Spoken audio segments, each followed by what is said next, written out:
Happy New Year, first and foremost, my friends, and what a great way to see in 2025, because that's right, it's the inaugural Simon Miller Wrestling Awards, and who the flub wouldn't want to win one of those? We have 11 categories, and these were all voted on by you. Amazingly, we got over a total of 2,000 votes over all the categories, which I was not expecting, but as far as I'm concerned, it means this is the definitive awards. There are no more important awards. Let's get into it. And we'll start with one that does make sense for the new year, which is the surprise of 2025. And listen, a lot of these awards were just there to make me laugh, but people got involved, which I'm super into. This category was actually quite close. Now, the nominees, I suppose, were The Rock will win the Royal Rumble. Again, these were like crazy things we think could happen. I suppose bold predictions would have been a better one. But yes, The Rock wins the Royal Rumble. John Cena wins his 17th world title. Ricky Starks debuts in WWE. Big Boom AJ and Big Justice win an AEW title. Let's do that one, it'd be funny. Joe Hendry will appear in the Royal Rumble. I keep my Progress Protest title for all of 2025. I didn't want people to vote on those ones.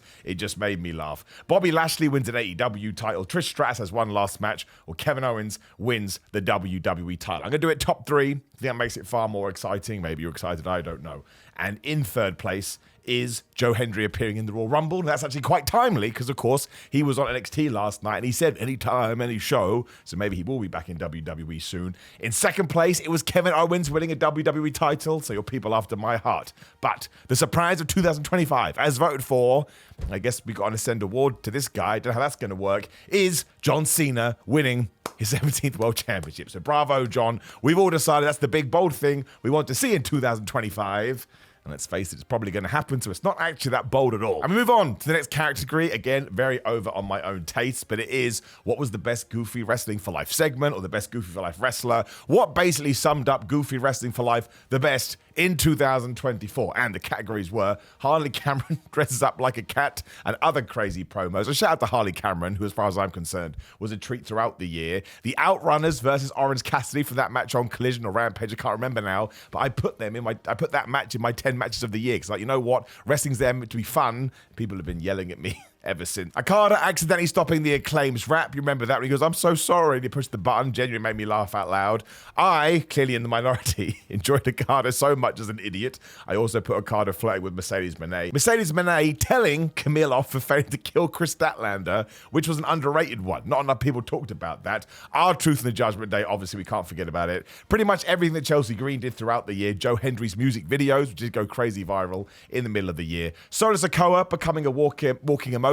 Don't forget, I've got tickets. Very, very funny. Very, very goofy. And anything that the MXM Collection and Johnny TV did, they were funny. Now, this is a kind of crazy category because in third place, it only got 12.1% of the overall vote. But it was Joe Hendry's music videos. So Joe Hendry has now appeared in 2 top 3 lists, so don't tell me he's not over like Rover. In number 2, with 23.8% of the vote, it was Chelsea Green throughout the year, but with a whopping 34.6% of the votes. This was clear of anything else. It's not that surprising. It was, of course, R-Truth and the Judgment Day and all of his shenanigans. And R-Truth just did, I think it dropped yesterday, did an interview with Chris Van Vliet on the Insight podcast, which I was very privileged to do a few months ago. Make sure you go and check it out, because if you love R-Truth now, you're absolutely going to love him. And R-Truth, once again, I will somehow get an award to you.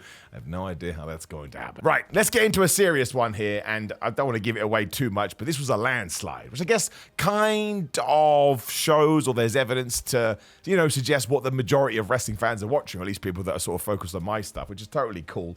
But the ones I threw in there were AEW Revolution, WrestleMania 40, WWE Bad Blood, AEW All In, AEW Dynasty, WWE Backlash, WWE SummerSlam, AEW Forbidden Door, WWE Survivor Series. I just thought it was a good show. Turns out I was wrong, apparently. And AEW All Out. Now, this is going to be quite hard to find number 3. No, it's not. It's right there. In number 3 was AEW Revolution. Obviously, from a in-ring, I should say, point of view, may have had one of the best matches ever, if you do want to call it that.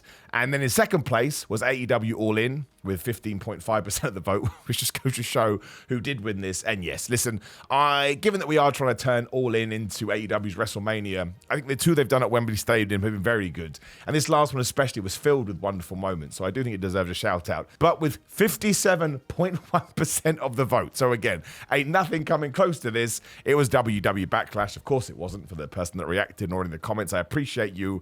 It was WrestleMania 40. And I think overall I probably would give it to that as well.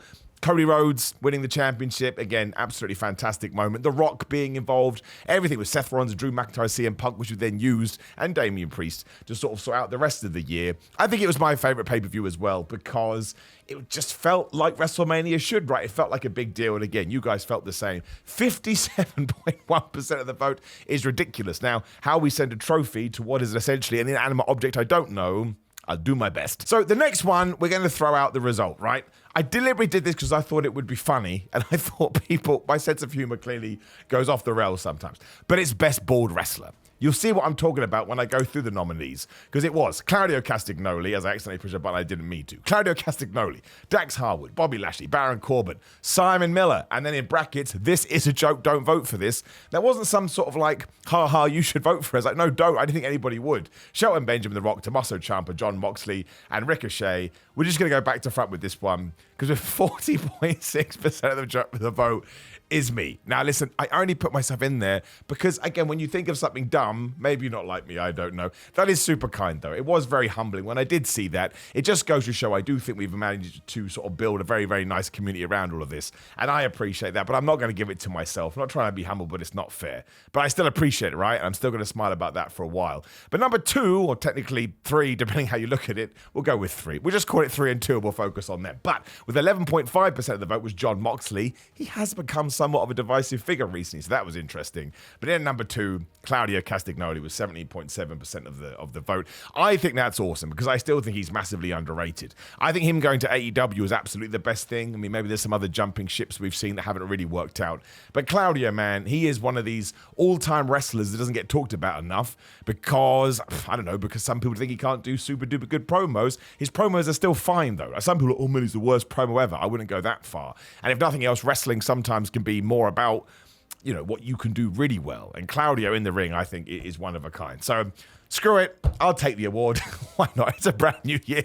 Let's do some New Year resolutions.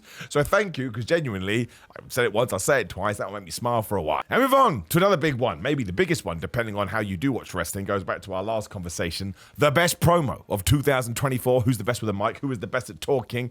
This was difficult, because after the fact, I was like, oh, I left this guy out. I left that guy out. This is why I don't like to do awards, because I'm an idiot. And stupid people shouldn't be allowed anywhere near this. Here's the list that I came up with. MJF, Cody Rhodes, Roman Reigns, Swerve Strickland, Gunther, John Moxley, CM Punk, Kevin Owens, Drew McIntyre, and I threw Tony Storm in there as well. So this is such a male-dominated list, which is a problem, really, something I need to do better of going forward. But in number 3, if I can find it, there it is Drew McIntyre, which is kind of surprising, but I think that sums up what a great year it has been for talking. WWE especially, now that we have the new regime, is so much better in promo segments because scripted promos are definitely gone. So Drew McIntyre with 18.2% of the vote. In second, this is crazy as well, was CM Punk. CM Punk was second with 19.6% of the vote, and I thought he would win. But once again, I think maybe the reason we enjoy watching each other's content and we enjoy spending time together, my friends, is that number 1, the best promo for 2024. And once again, I could not agree with this anymore if I tried. Someone else that doesn't get the love, so I'm glad he's getting the love here, is flipping Kevin Owens. And I tell you, man, when I loaded that up and I saw that, I was so damn happy. Cody Rhodes didn't get in here. Roman Reigns didn't get in here. MJF didn't get in here. John Moxley. You know, these are people that have been cutting damn good promos all the year long, but Kevin Owens takes it. Now, listen, I am actually going to try and get these trophies made and sent out to someone. It's not going to be possible. But if only one could get to the relevant recipient, this is the one that I would choose. Warm and happy, warm and fuzzy, I should say, in my tum-tum. Absolutely the right choice. Kevin Owens, as far as I'm concerned these days, is one of the best wrestlers ever. Right, another fun one I came up with, because again, I don't want it to be the same as other awards ceremonies, although some categories you can't get away from. And I'm so glad I did this, because I'm looking at the pie right now, and it was so close. Hopefully I remember to put it up the screen. This one was just, no one really fell behind, which means it goes to show we have our individual fan bases. But who deserves the big 2025 push? Who should we take and turn into a megastar? And again, there's probably some people here I missed as well, because you only think about it after the fact. But these people are all still deserving. Carmella Hayes, Bron Breakker, Ludwig Kaiser, Tiffany Stratton, Jade Cargill, Daniel Garcia, Darby Allin, Chelsea Green, Jacob Fatu, or Willow Nightingale. Super, super close, but in at 3. This one made me happy as well. 12.8% of the vote is Chelsea Green. Now listen, she just became the Women's United States Champion, the first one ever, so there's potential there. In at number 2 is Bron Breakker. He has been the IC champion for like 6 months now, whatever it was, 16.4% of the vote. I think maybe you didn't have to vote for this one because you know it's going to happen regardless. And absolutely it should happen because that guy's going to main event WrestleMania one day. But really, in hindsight, I think maybe people are going with the way the booking is screaming at them. And I think this guy will be a mid-card champion before the end of 2025 as well. 19.7% of the vote is Jacob Fatu. And what I like about this is statistics, man. This is a litmus test, is that it kind of goes to show that if you do arrive in WWE and you're pushed like a warrior and you're pushed like a killer, the fans will resonate with you and go, yeah, we should do something with that guy, which actually proves that wins and losses do matter. I may not send an award to Jacob Fatu because he'll probably just break it over somebody's head. This one kind of lacks the hyperbole, or the climax, I should say, that you would be expecting. You know what it's going to be straight away, so we'll zoom through it in there. It's moment of 2024. What was the best moment of the year? I should have called it the Warm and Fuzzy Tum Tum Award, right? We'll do that next year, or at least that's now what it is called, right? This is the Warm and Fuzzy Tum Tum Award. So, well, that doesn't really work, actually, because the first one was the New Day Go Full Sith. I'll work on the name. But that, to me, was such an underrated moment, and it should have been in here. Sadly, I did this vote before CM Punk and Seth Rollins went out there on Raw and totally smashed it. What can you do? Such is wrestling. But yes, the New Day Go Full Sith. Sting retires. Daniel Bryanson gets retired. I wrote gets because they murdered him. Cody Rhodes finishes the story. Joe Hendry breaks NXT and the internet. It was a big deal. Bayley wins at WrestleMania 40. Underrated. That's why I put it in there. Jey Uso's many entrance reactions. The OG Bloodline are back. Bryan Danielson wins the AEW World title. And Mariah May kills Toni Storm. I probably should have put something with CM Punk and Drew in there. That's my bad. I apologize. I'll work on it. I'll make sure they're better for next year. It's the inaugural awards.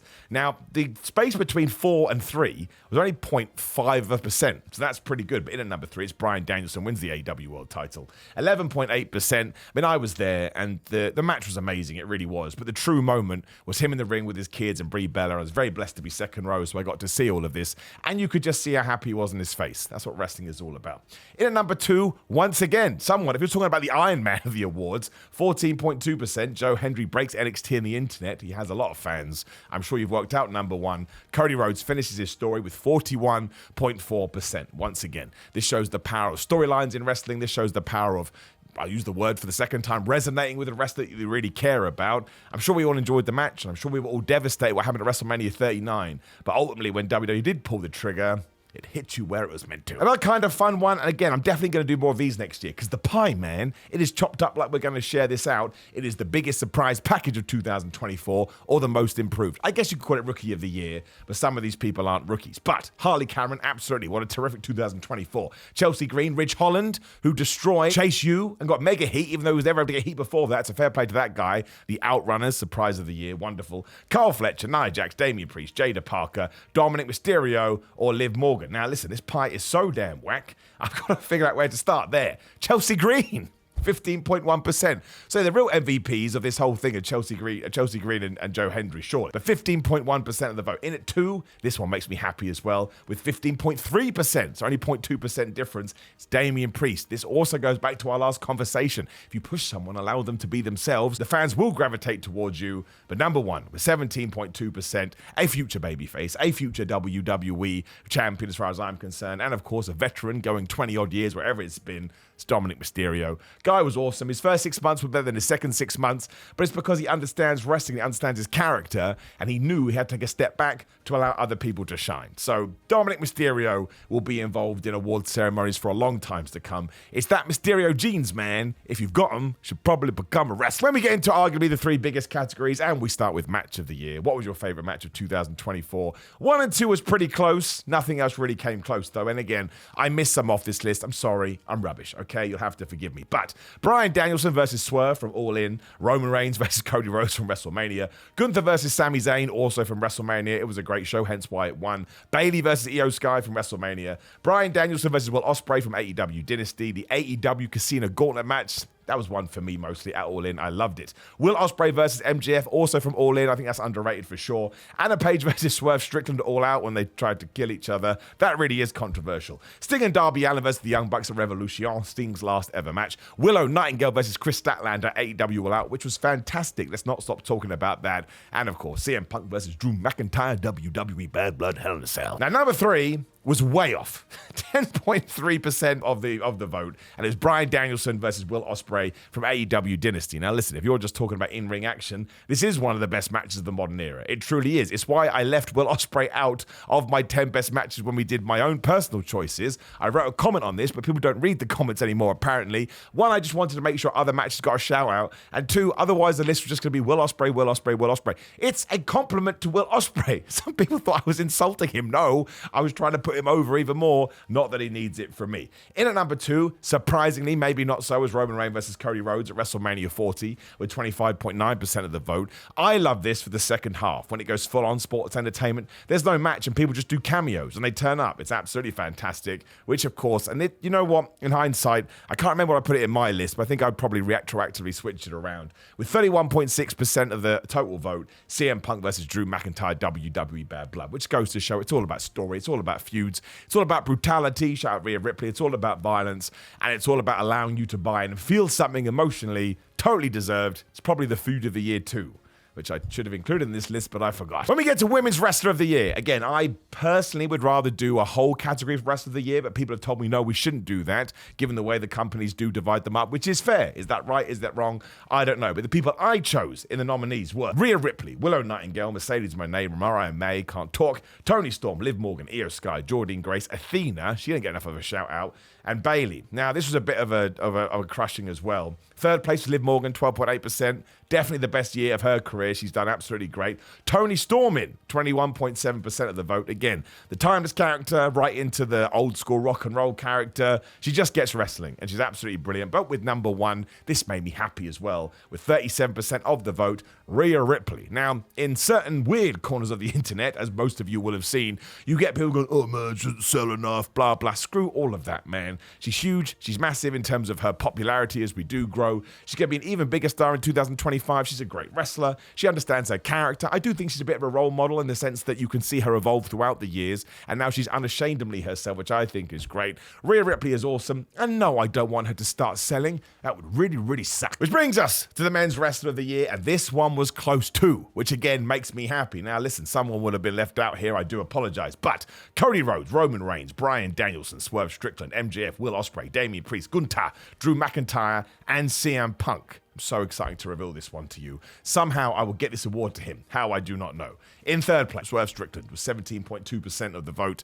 Absolutely the best year of Swerve's career. Turned himself into a main eventer, turned himself into a world champion, got himself a contract, which he totally earned. And I really hope he does become the AEW world champion again in 2025. In at number 2, ready, blow the horn, with 21.7% of the vote. It's Cody Rhodes, who I thought was going to win. And listen, Cody Rhodes is one of my favorite wrestlers, arguably ever too. I love him so much. But I admire your taste, people, and I admire you looking throughout the year and putting people in the team that deserve to be in the team, and like the England football manager who pretends they're going to pick on form, and they never do, because they're 25.5% of the total vote, the Simon Miller inaugural anniversary awards 2024, which is not what it's called. I threw an extra few words in there, is Drew McIntyre. That rules. That is brilliant, because if anybody did look at their year and go, man, I'm going to elevate myself and turn myself into a main event player that can be the world champion, carry a pay-per-view, a premium live event, and probably close another WrestleMania, it's absolutely the Scottish Warrior.